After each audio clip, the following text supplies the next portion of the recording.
অস্ট্রেলিয়ার বিপক্ষে টি-20 ও ওয়ানডে সিরিজের জন্য দল ঘোষণা করেছে ইংল্যান্ড। ইংল্যান্ডের টি-20 দলে রয়েছে ৫ জন নতুন মুখ।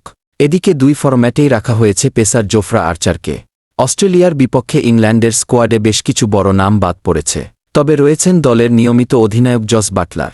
ইংল্যান্ডের ওয়ানডে দলে জায়গা হয়নি জো রুটের, আর টি-20 দলে নেই হ্যারি ব্রুক, ম্যাথু পটস, গাস আটকিনসন এবং জেমি স্মিথের মতো ক্রিকেটাররা। এদিকে টি-20 স্কোয়াডে ৫ জন নতুন খেলোয়াড়ের জায়গা হয়েছে। তারা হচ্ছেন Jordan Cox, Jacob Bethell, Dan Mousley, Josh Hull এবং John Turner. Josh Hull, Jacob Bethell এবং জন টার্নারকে ওয়ানডে দলেও অন্তর্ভুক্ত করা হয়েছে। আগামী ১১ সেপ্টেম্বর থেকে শুরু হচ্ছে ৩ ম্যাচের টি-20 সিরিজ। এরপর মাঠে গড়াবে ৫ ম্যাচের ওয়ানডে সিরিজ, যা শুরু হবে ১৯ সেপ্টেম্বর ট্রেন্ট ব্রিজে।